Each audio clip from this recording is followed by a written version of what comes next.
दोस्तों, एक बार फिर पीसीएम हब चैनल पे आपका हार्दिक स्वागत है। आज एक नया टॉपिक लेकर के पुनः हम हाजिर हुए हैं। आपने देखा होगा कि पंखा अगर हम चालू करते हैं घर में, अगर चालू पंखा है और उसका स्विच को हम बंद करते हैं तो कुछ देर तक घूमती रहती है। बस अगर रुकी हुई है तो उसको पहली बार मोशन में लाने के लिए हमें कस के धक्का देना पड़ता है।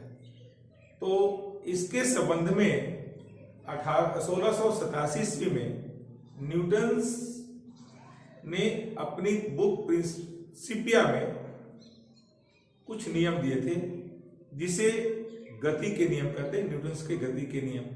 आज हम न्यूटन के गति के प्रथम नियम पर कुछ चर्चा करेंगे। न्यूटन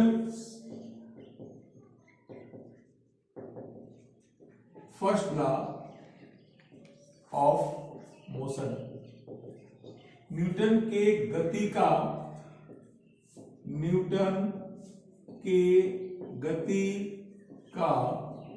प्रथम नियम। ये न्यूटन की गति का प्रथम नियम क्या है? न्यूटन ने गति का प्रथम नियम में बताया था कि कोई वस्तु स्थिर है। कैसी है? स्थिर है तो स्थिर रहेगी। स्थिर है तो स्थिर रहेगी। गतिशील है तो वो गतिशील रहेगी।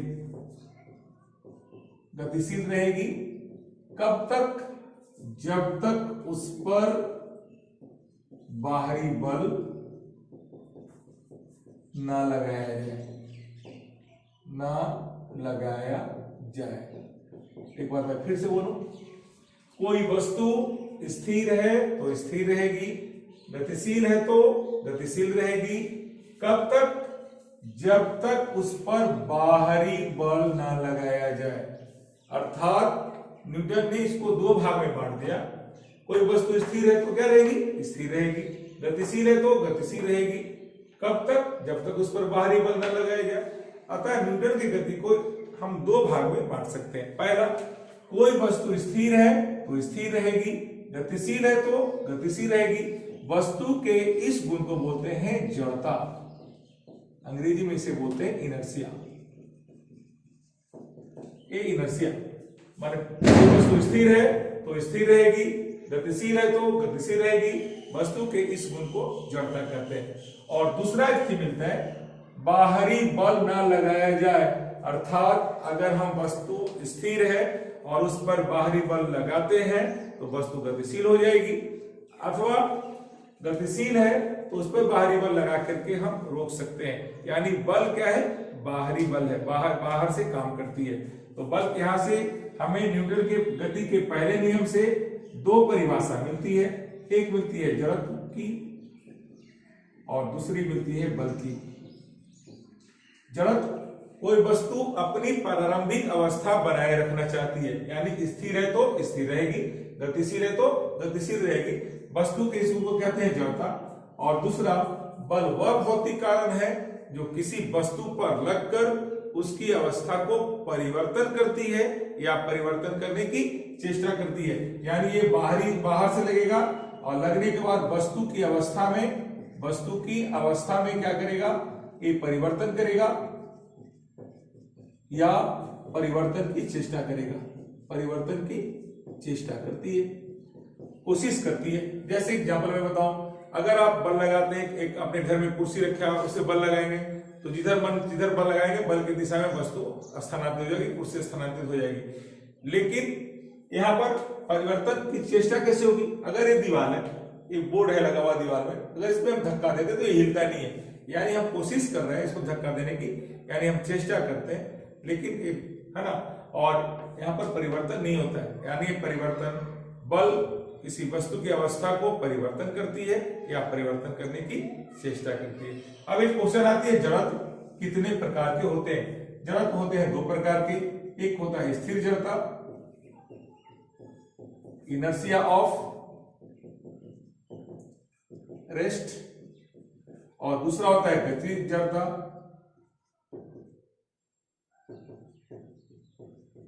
Inertia of motion. मैं इन दोनों के बारे में बताऊंगा। पहला स्थिर जड़ता। स्थिर जड़ता के कोई वस्तु स्थिर है तो स्थिर रहेगी, स्थिर है तो स्थिर रहेगी, उसे हम कहते हैं स्थिर जड़ता। अगर कोई वस्तु स्थिर है तो स्थिर रहना चाहती है, वस्तु के इस गुण को बोलते हैं स्थिर जड़ता। इसके कुछ एग्जांपल्स में समझाऊं। जैसे एक यहां पर एग्जांपल देखिए, एक ग्लास आपने ले लिया, ग्लास में पूरा पानी भर दिया और इस पर एक पोस्ट कार्ड रख दिया, एक पोस्ट कार्ड को आपने रख दिया, पोस्ट कार्ड में सिक्का लगा दिया, सिक्का रख दिया 5 रुपए का 10 रुपए का जो आपके पास सिक्का है, और उसके बाद एक समतल टेबल पर रख करके जिस तरह से आप कैरम बोर्ड खेलते हैं, कहीं इसको अंगूठी दबा के पूरी ताकत लगा के, जितना आपको ताकत है उतना लगा के कस के हम इस पे मारते हैं, इस तरफ से यहाँ पे अटैक करते हैं, इस जगह माने पोस्ट कार्ड के किनारे पे कस के मारते हैं एकाएक। तो ये क्या करते हैं, ये देखते हैं कि ये सिक्का नीचे गिर जाता है यहाँ पे और ये यहाँ से हट जाता है। ये ऐसा हुआ क्यों? क्योंकि जैसे ही आप इस पे बल लगाते हैं, बल लगाने से क्या होता है, एकाएक गति में आ जाता है, लेकिन ये वस्तु को गति में आने में टाइम लगता है, तब तक इसके नीचे से एक पोस्ट कार्ड हट जाता है और ग्लास में आकर के सिक्का गिर जाता है। ये आपको स्थिर जड़ता का एक उदाहरण है। दूसरा एक स्थिर जड़ता का उदाहरण है, आप बस में सफर कर रहे हो, ये है बस, बस में आप सफर कर रहे हैं और बस में आप खड़े हो, बस अभी रुकी हुई है और रुकने के बाद बस एकाएक चल पड़ती है, एकाएक, ये एकाएक चलती है, एकाएक जब चलती है तो बस के साथ साथ आपका नीचे वाला पोर्शन जो बस के संपर्क में आपका पैर है वो आगे की ओर बढ़ जाता है और बाकी बॉडी रेस्ट में रहता है। तो ये क्या होता है, पीछे की ओर झुक जाता है, अर्थात आप पीछे की ओर गिर सकते हो और पीछे वाले सर के पीछे में आपको चोट लग सकता है। तो ये हुआ भी एक एग्जाम्पल हुआ स्थिर जड़ता का। एक एग्जाम्पल मैं आप समझाऊं, आपके घर में रजाई है, कंबल है ना, तो रजाई को कभी कपड़े धो करके नहीं सुखाते, रजाई को साफ करने का उपाय तरीका क्या है, उसको हैंग कर देते हैं, कहीं पे एक जगह हैंग कर दिए, हैंग करने के बाद उसको डंडे से पीटा जाता है, इस तरह से पीटा जाता है। पीटने से क्या होता है कि इसमें जितने भी डस्ट जमा है ना, वो रेस्ट में रहते हैं। जब इस पे आप पीटते हैं तो ये मोशन में आ जाता है और रेस्ट में जो डस्ट रहता है वो बाहर निकल जाता है। इस प्रकार से डस्ट रजाई से बाहर आ जाती है। ये हुआ तीसरा एग्जाम्पल। एक एग्जाम्पल मैं और समझाऊं, कांच की अगर शीशी माने आपके यहाँ कांच की खिड़की है और उसमें अगर कोई बंदूक की गोली छोड़ता है तो बंदूक की गोली जैसे ही छोड़ता है तो शीशा में केवल छेद होता है, लेकिन अगर वो पत्थर से मारते हैं तो पूरा का पूरा शीशा चकनाचूर हो जाता है। फर्क जब भी गोली तेज जाती है तो होता क्या है कि जो एक खिड़की है इसमें जितने भाग में गोली तेज जाती है और इतनी तेज जाती है कि जितना भाग में लगता है वो छेद करके सामने ग्लास को तोड़ता है लेके बाहर चला जाता है, बाकी स्थिर रहता है, इससे केवल छेदा होता रह जाता है। लेकिन अगर हम पत्थर मारते हैं तो पत्थर का वेग उतना ज्यादा होता नहीं है और इस पर जाकर जब अटैक करता है तब तक बल क्या होता है, पूरे में फैल जाता है और पूरे शीशा क्या होता है, या तो टूट जाता है या क्रैक कर जाता है। तो ये मैंने सिखाया स्थिर जड़ता के कुछ एग्जांपल्स। अब सीखिए गति जड़ता। गति जड़ता एक बार मैं फिर से बताऊं, वस्तु गतिशील है तो गतिशील रहेगी। इसका एग्जांपल देखिए, स्थिर जड़ता में कोई वस्तु स्थिर है, गतिशील है तो गतिशील रहेगी। और इसके एग्जांपल्स, आप बस में सफर कर रहे हो, बस जा रही है, बस के सामने में एकाएक कुछ आ गया, मोटरसाइकिल वाला आ गया, कुत्ता आ गया, कोई जानवर आ गया। अब ड्राइवर क्या करेगा, ब्रेक मारेगा। एकाएक जब वो ब्रेक मारता है तो बस के साथ साथ आपका नीचे वाला पैर, जब बस में आप खड़े हैं तो आपका जो पैर है बस के साथ साथ पूरी पैर जो आपका पैर है नीचे वाली वो आपको रेस्ट में आ जाती है, और लेकिन आगे वाला पोर्शन जो ऊपर वाला पोर्शन है वो गति अवस्था में रहता है और आप आगे की ओर, सामने की ओर गिर जाते हैं या गिर सकते हैं। अगर गिर जाते हैं तो आपके दांत भी टूट सकते हैं, इसे बचाना है। अर्थात बस में अगर कभी सफर करें तो इसका ख्याल करें कि आपके साथ कोई दुर्घटना ना हो। तो एक गति जड़ता का उदाहरण हुआ।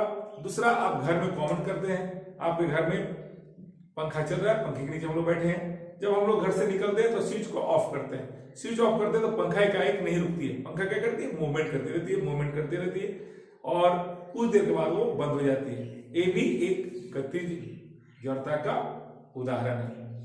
तो मैंने कोशिश किया आपके न्यूटन की गति का पहला नियम समझाने के लिए, शायद आपको समझ में आया होगा। इससे दो परिभाषा मिली, एक जड़ता की और एक बल की।